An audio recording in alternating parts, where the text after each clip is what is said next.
देखिए latest episodes बिल्कुल ad free. Bharat Ratna doctor Bhimrao Ambedkar को कोटि कोटि नमन। ये कार्यक्रम डॉक्टर भीमराव अंबेडकर के जीवन पर आधारित है, जहां भारत की जनता के प्रति उनके योगदानों को पूरी सजगता से चित्रित और रेखांकित करने का प्रयास है। कार्यक्रम में दिखाई गई घटनाएं लब्ध-प्रतिष्ठ पुस्तकों से ली गई हैं। इस कार्यक्रम के जरिए चैनल की ओर से एक विश्वसनीय, सजग और सकारात्मक प्रयास है कि डॉक्टर बाबा साहेब भीमराव अंबेडकर के जीवन की संघर्ष यात्रा एवं गौरव गाथा पूरे आदर के साथ घर घर पहुंचे और उनके योगदानों से सभी संपूर्णता में परिचित और आह्लादित हों।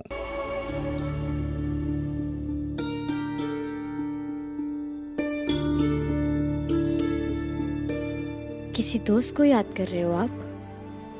कभी मुझे अपना दोस्त समझ के कुछ कह लिया कीजिए, जी हल्का हो जाएगा। अब चलिए, खाना बन गया, दे देती हूँ आपको। लक्ष्मी, मैं सोच रहा था कि अभी मैं बहुत अच्छा महसूस कर रहा हूँ। क्यों ना कल से मैं तुम्हारे साथ काम ढूंढने चलूं? नहीं, आप ऐसा सोचिएगा भी नहीं। अरे पर क्यों नहीं सोचूं? इतने दिनों से तुम काम ढूंढ रही हो, काम मिला क्या? नहीं ना? मिल जाएगा। जैसे रमा ढूंढते ढूंढते कभी थकती नहीं है, वैसे मैं भी नहीं थकूंगी। आप बस आराम कीजिए। पर लक्ष्मी, ऐसा कब तक चलेगा? तब तक चलेगा जब तक आपकी तबीयत पूरी तरह से ठीक नहीं हो जाती है। अब लक्ष्मी और आनंद, अगर तुम दोनों जने को कोई दिक्कत ना हो तो हमारी दुकान में काम कर लो। जो पैसा हम कमाते हैं उसमें से एक हिस्सा तुम लोग को दे देंगे। काकी, आपको हमारे लिए कष्ट उठाने की जरूरत नहीं है। अरे काकी भी कहा तो कष्ट की भी बात कर रही हो। इनमें कोनो कष्ट की बात नहीं है, बल्कि ये सोचो कि जोखू तो रोज सवेरे वो शराब की दुकान में काम करे चल जाता है, तो हमरे ऊपर ही दुकान की भी जिम्मेदारी है, घर की भी जिम्मेदारी है। हमका कोनो मददगार चाहिए, और अगर मददगार अपने चाल का ही कोई हो तो उससे ज्यादा अच्छी और बात क्या हो सकत है।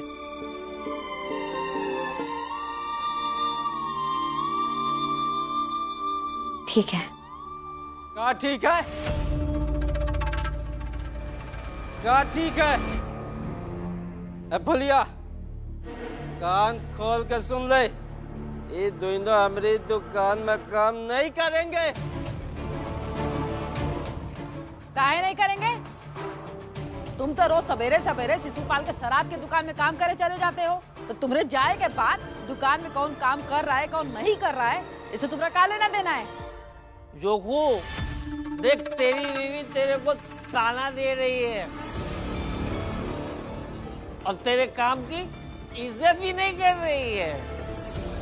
क्या दिन आ गए हैं? और ये इसलिए कर रही है कि ताकि तुम ये काम छोड़ सको। ए हितेश भाऊ, जनार्दन भाऊ, जोखू को भड़काओ मत। अरे कैसे दोस्त हो जो अपने ही दोस्त को अपनी बीवी के खिलाफ भड़का रहे हो? देख रहा जोगू, तेरी बीवी हमारी दोस्ती का मजाक बना रही है। फुलिया, चल घर के भीतर जा और हमरे दोस्तन के खिलाफ कुछ नहीं बोलेगी। अरे तुम तुम्हारे दोस्तों की ना ऐसी की तैसी। एक दिन अगर तुम्हारे यह दोस्त ना तुमका बर्बाद न कर दे तो हमारा नाम बदल देना। अपने तो न बीवी है और न परिवार, दूसरे घर में आग लगाए आ गए। चलो ऊपर चलो, तुम चलो। बहुत बकबक करती है। आज अब तो का सबक सिखा के मानेंगे। रुक जा। रुको। खबरदार, पीछे हटो। कौनो आगे नहीं बढ़ेगा। ये हमरे और हमरे घर वाली के बीच कौनो नहीं आएगा।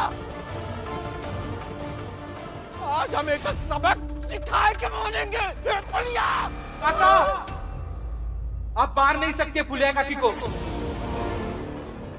रोको, हम तुम्हारे साथ हैं। आप बीच में कोई देखने। बिल्कुल सही कहा हितेश ने, हम सब तुम्हारे साथ हैं।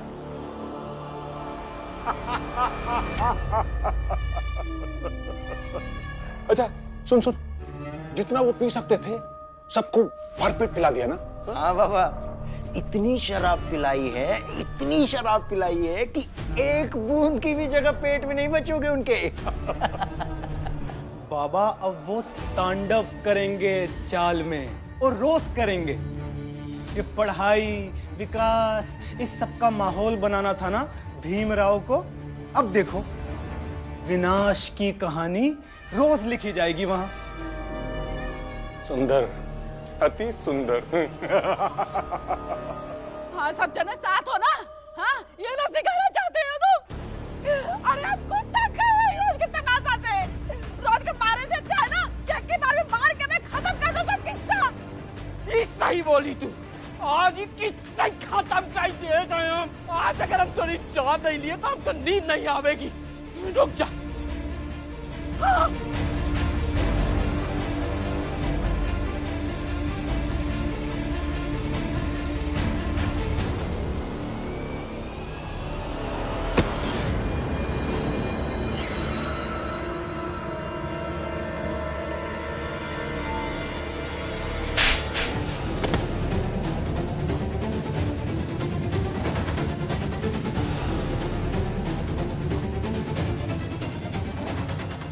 बस बहुत हो गया। शराब पीकर अपनी पत्नी को मार रहे हो, शर्म नहीं आती? होश में नहीं हो, जाओ जाकर सो जाओ। राम जी, अरे हम होश में नहीं है लेकिन तो होश में रहना। तो जाके अपनी बीवी को संभालो। अब हमका न समझा कि बीवी के साथ कैसे रहते। पता है हमका, तुम समझो। राम जी, तुम समझो।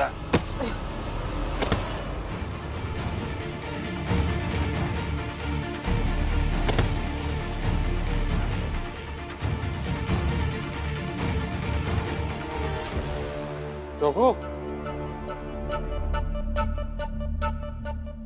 चोखू, चोखू, अरे उठ जाओ, नहीं तो लोग हंसेंगे और कहेंगे कि बीवी के सामने हार के सो गया। उठो।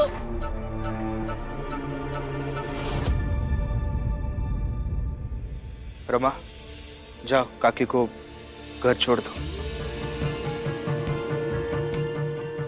ओहो,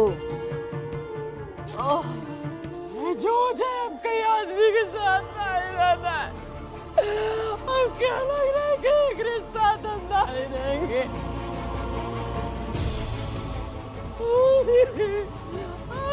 अरे मेरी कमर तोड़ दी है।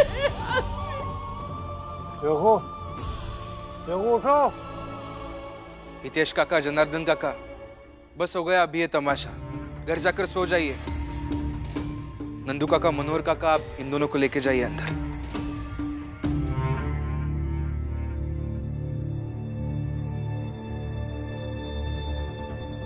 नंदू काका, नंदू काका कहाँ रह गए?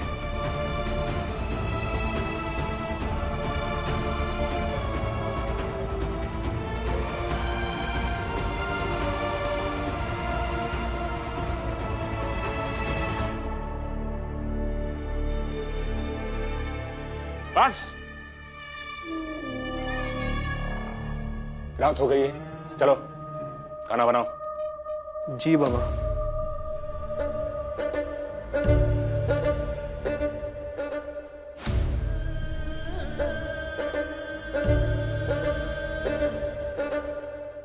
बाबा, एक बात कहें? हाँ, बोल। वो बाबा, आई को घर से निकाले हुए बहुत साल हो गए हैं, तो अब ले आई न घर। ए भाऊ, उस चरित्रहीन औरत के बारे में दोबारा बोलना भी मत। बाबा, चाहे जो हो जाए, वो औरत इस घर में नहीं आनी चाहिए। लेकिन क्यों महिपाल? अरे इतने साल हो गए हम आई से नहीं मिले हैं। आई मर गई, आई मर गई तुम्हारी। इतने सालों से यही बोल रहा हूं ना मैं, हा? जो मर गए उनको याद नहीं करते। तुम भी मत करो। देखो, महिपाल को खाना बनाने जा रहा है, अच्छा खाना बनाता है, स्वादिष्ट भोजन। जाओ तुम बिस्तर लगाओ, जाओ महिपाल खाना बनाओ, जाओ जाओ जाओ जाओ।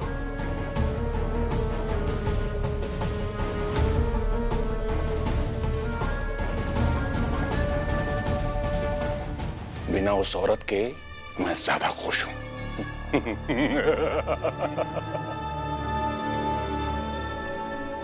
कहाँ चले गए नंदू काका?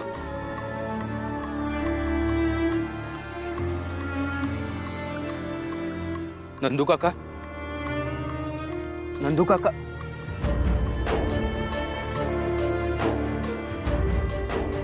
क्या हुआ? आप रो क्यों रहे हैं? मालू की बहुत याद आ रही है भीम। इतने सालों में अपने काम धंधे के चक्कर में और अपने जीवन के संघर्षों के इतना खो गया था कि उसे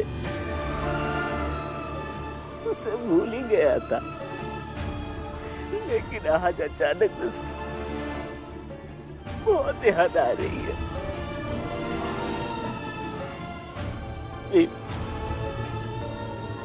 माला से मिलने का बहुत मन कर रहा है। इतना डांट खाता था मुझसे,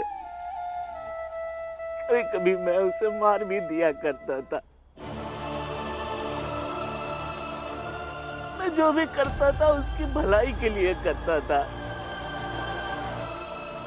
मैं नहीं चाहता था कि वो मजदूरी करे, सिर्फ इतना ही चाहता था कि वो पढ़ाई लिखाई करे, तुम्हारी तरह बने, तुम्हारे रास्ते पर चले। क्योंकि हम जैसे मजदूरों की हालत तुमसे बेहतर और कौन समझ सकता है। लेकिन परिस्थिति ने कभी साथ ही नहीं दिया और वो पता नहीं कहाँ चला गया। दरअसल ये मेघनाथ लोगों को गायब करके अपना काम करवाता है। हो सकता है कि गोपी को भी दुनिया के सामने मरा हुआ घोषित कर वो अपना काम करवाना चाहता होगा। इसका मतलब मेरा दोस्त मालू भी उनके पास होगा। काका, एक बात कहूं? माफ कीजिए, लेकिन मालू के भाग जाने में आपका भी बहुत बड़ा हाथ था।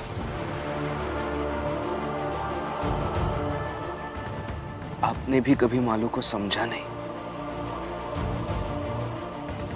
इसलिए सारा दोष हम सिर्फ परिस्थिति को नहीं दे सकते। मैं मानता हूं कि वो दूसरों की तरह समझदार नहीं था, लेकिन अच्छा था, सच्चा था मालू। और शायद ये आप भी जानते हैं, इसीलिए आपको इतना बुरा लग रहा है। खैर, जो हुआ सो हुआ। अभी आप शांत हो जाइए और घर वापस चलिए, इस उम्मीद के साथ कि जल्द ही परिस्थिति बदल जाएगी और मालू वापस आपके घर हमारे पास आ जाएगा।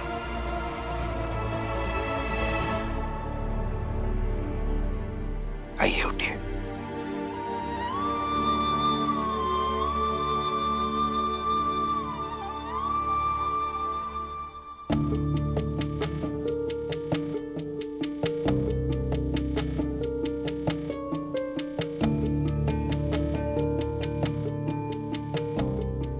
रमा, क्या हुआ? तुम इतनी परेशान क्यों हो और अभी तक सोई क्यों नहीं?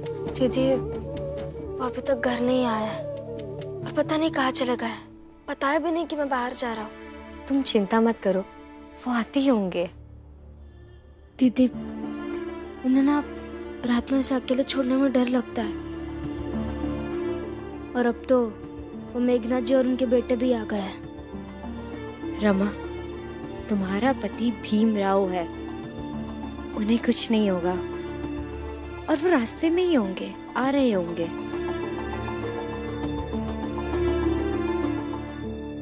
देखो, वो आ गए। रमा भाभी, आप दोनों ऐसे यहाँ क्यों खड़ी हो? अब कहाँ गए थे और आपने बताया भी नहीं कि मैं बाहर जा रहा हूँ। अरे मैं बस यही था, काका दिख नहीं रहे थे तो उन्हें ढूंढने गया था। काका यही बाहर बैठे थे। नंदू काका अभी घर जाके सो जाते हैं। और आप वो समझ गए ना? हाँ समझ गए। चलो रमा।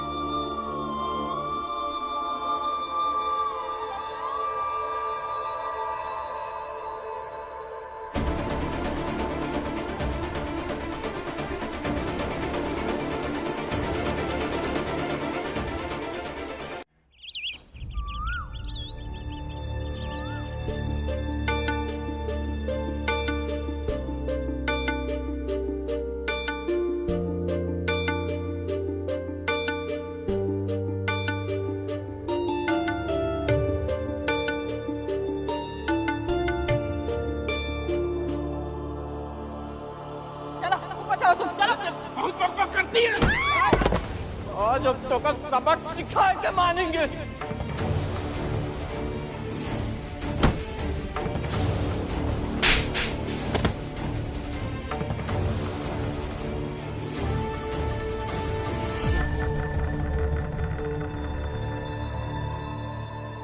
फुलिया, ए फुलिया,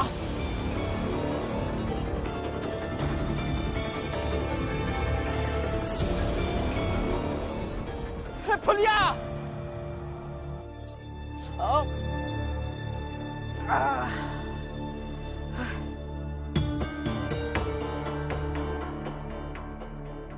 हे लो चाय पियो।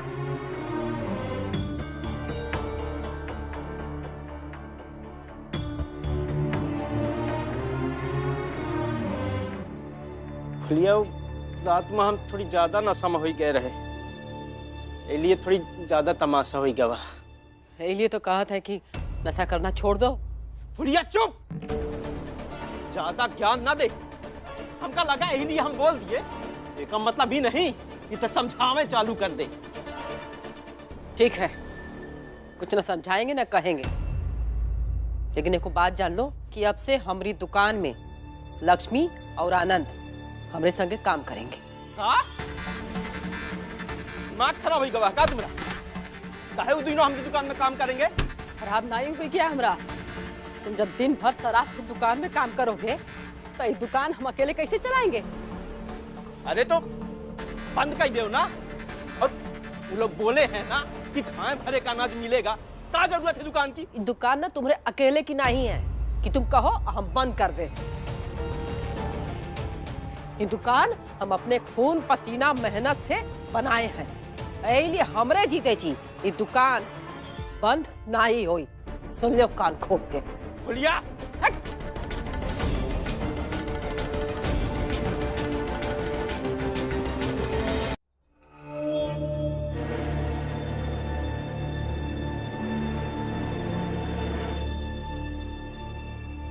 अरे चलो जल्दी जल्दी, यहाँ खड़े क्यों, काम पर चलो। हाँ मालिक, चलते हैं अभी। और जीजा भाई? जी आपके काम में कोई कमी नहीं हो रही है। हाँ हाँ जानते हैं, इसीलिए तुम्हारे काम से खुश होकर हमने ये तय किया है कि तुम्हें रोज के रोज तनख्वाह दे।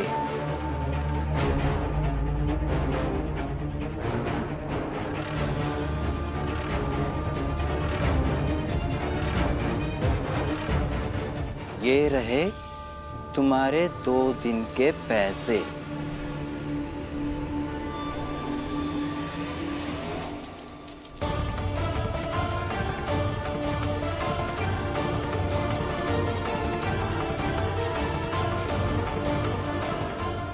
शिशुपाल जी,